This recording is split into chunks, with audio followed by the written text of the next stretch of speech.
Doctor حافظ صاحب نے سنائے اور بہت پیغام دیا کہ زہرا کی سنا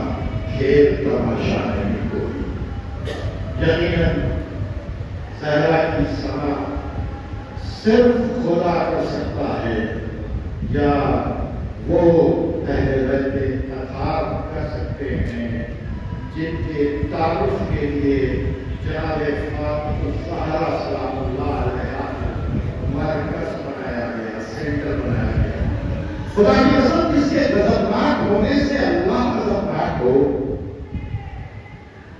جو کہہ دے کہ تمہارے کپڑے درزی لے کر آئے گا تو رضوان کی حیثیت نہیں کہ وہ در سیدہ پر آنے کے بعد کہے کہ میں رضوان ہوں، بلکہ کہتا انا سیاد الحسین، میں حسین کا درزی ہوں. جن کے بچوں کا جھولا جبریل بنائے، جن کی چکیاں جبریل پیسے ہیں، ملک الموت کو کسی کے در کے اوپر اجازت نہیں دیتا، وہ ان کے در کے اوپر آئے. اس زہرا کی سنا، اس کی تعریف کون کر سکتا ہے؟ کیونکہ تعریف کے لیے بھی جسم چاہیے، عقل چاہیے. یہ عقل کی بلندیوں سے واقع ہے. کل میں نے کہا تھا نہ خدا کا احاطہ کیا جا سکتا ہے، نہ اس کے ارادے کا احاطہ کیا جا سکتا ہے، نہ اس کی مشیت کا احاطہ کیا جا سکتا ہے، نہ اس کے نور کا احاطہ کیا جا سکتا ہے. بس توحید کو اگر بچانا ہے تو پھر ارادے اور خدا میں اتنا فرق رکھیے کہ ارادہ خدا نہیں ہے، ارادے سے خدا نہیں ہے، بلکہ خدا سے ارادہ ہے. مشیت سے خدا نہیں ہے، بلکہ خدا سے مشیت ہے. نور سے خدا نہیں ہے، بلکہ خدا سے نور ہے. بس نہ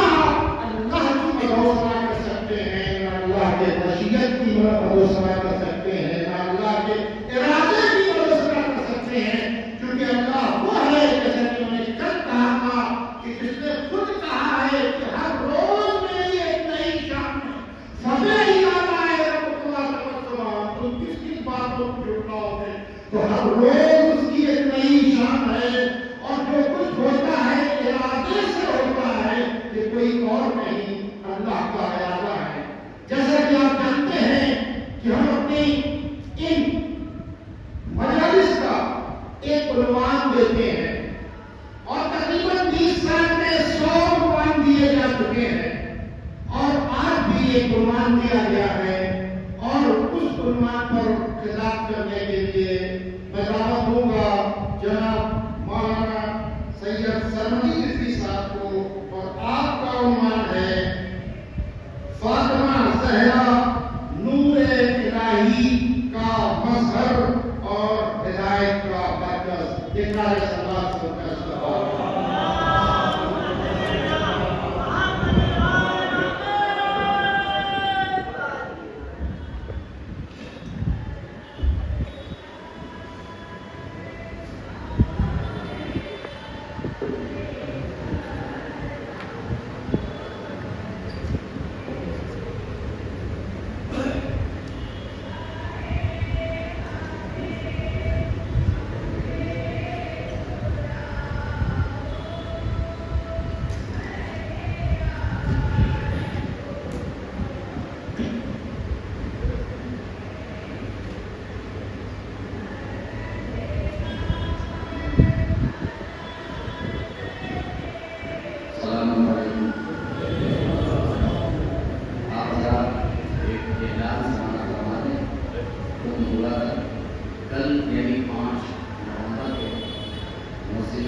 ونعم الوكيل نعم المولى ونعم النصير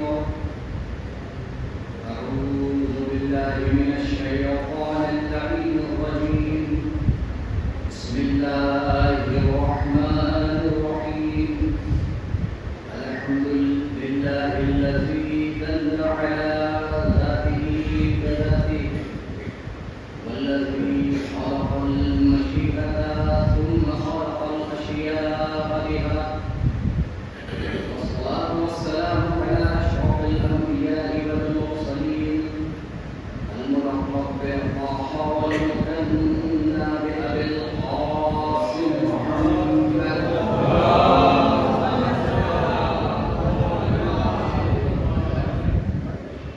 وعلى أهل بيته الطيبين الطاهرين المعصومين المنتجبين المظلومين الذين أذهب الله عنهم الرجس وطهرهم تطهيرا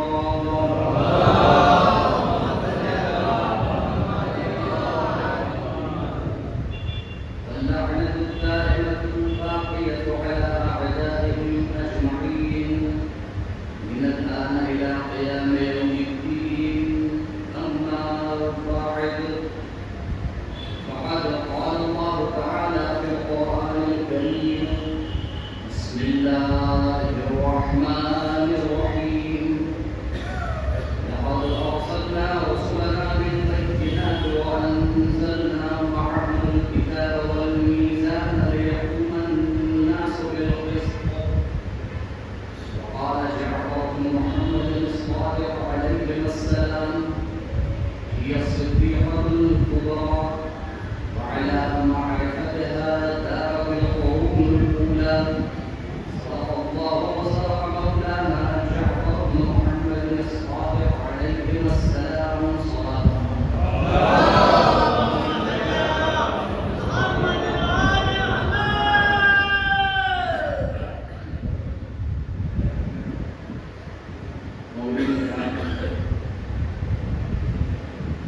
موضوع کا اعلان آپ کے سامنے موجود ہے کہ جناب فاطمہ مظہر نور الہی اور ہدایت کا مرکز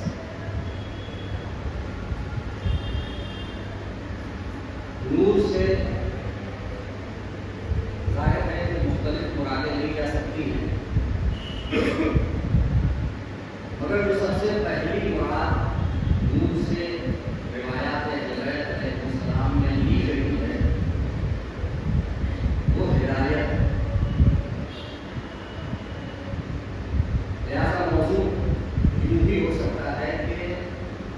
مظہر نور یعنی اللہ کے اسم عالی کا مظہر اللہ کی ہدایت کا جو صفات سے اظہار ہوتا ہو اسے فاطمہ ہے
نازل کیا لیقوم الناس بالقسط،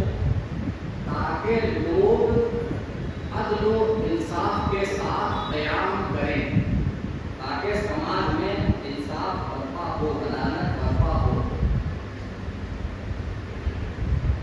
روایت میں امام جعفر صادق علیہ السلام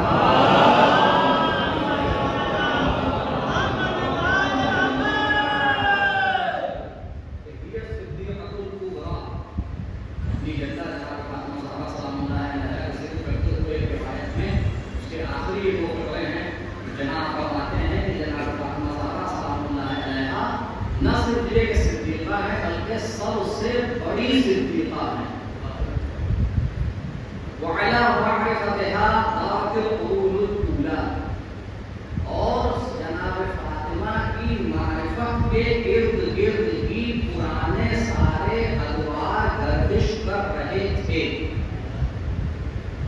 اب یہاں پر القرون الاولی یعنی قرون جمع ہے قرن کی، قرن کے ایک معنی سال کے ہوتے ہیں، جیسے آپ کہتے بھی ہیں اردو میں بھی قرن اول، قرن دوم، تو جتنے بھی یعنی مراد یہاں پر احادیث کی روشنی میں جو علماء نے بیان کی وہ یہ ہے کہ حضرت آدم علیہ السلام سے لے کر جناب عیسیٰ علیہ السلام کا دور یہاں پر قرون سے مراد ہے، اور ان تمام انبیاء کے یہ سارے ادوار معرفت جناب زہرا سلام اللہ علیہا کی گردش کر رہے تھے، طواف کر رہے تھے۔ اب یہ جو آیت ہے اس کے ذہن میں جن لوگوں نے کہا تھا مجھے سنا ہوں، میری عادت یہ ہے کہ میں سوال یاد کرتا ہوں، کیونکہ یہ بہترین طریقہ ہے اہل بیت علیہ السلام کی حدیث کی روشنی ہے کہ سوال علم کی کنجی ہے، سوال یاد کیے جائیں تاکہ انسان حقائق تک پہنچے، جن حقائق پر تالا لگا ہوا ہے، جن مفاہیم پر ان کو کھولے اس سوال کے ذریعے، شاید میرے ذہن میں سوال آئے گا تو یا خود ذہن جواب دے دے گا یا کسی عالم سے جاننے والے سے جواب مل جائے۔ اور یہ بات میں بریکٹس میں اپنے ہمسن اور کمسن بھائیوں کے لیے کہتا ہوں، یہاں کہہ دوں کہ سوال ایجاد کرنے کی عادت آتی ہے، اس لیے کسی بھی چیز کو ماننا آخر میں ہوتا ہے، پہلے ثابت کرنا ہوتا ہے۔ ہمارا پورا امتیاز باقی فرق اسلام سے یہی ہے، معذرت کے ساتھ مگر جو حقیقت ہے وہ بیان کر رہا ہوں کہ وہاں پہلے مان لیا جاتا ہے اور زندگی بھر داغ چھڑائے جاتے ہیں، چھپتے نہیں۔ لیکن یہاں ہم اس علم کو عالم کے ماننے والے ہیں کہ جنہوں نے اپنے خدا کو بھی تب عبادت کی، اپنے خدا کی کہ جب اسے لائق عبادت جان لی۔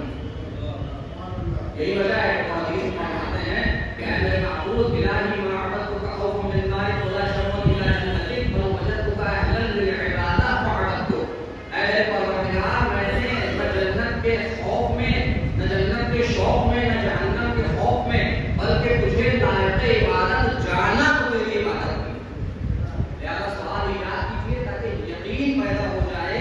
جب سوالوں کے جواب مل جائیں گے تو پھر یقین کے ساتھ جب عقیدے کا شجر دل رونما ہوگا تو شبہوں و شبہات کی جتنی بھی آندھیاں چلیں اس یقین کے شجر پر گرا نہیں سکیں۔ ایک سوال محمد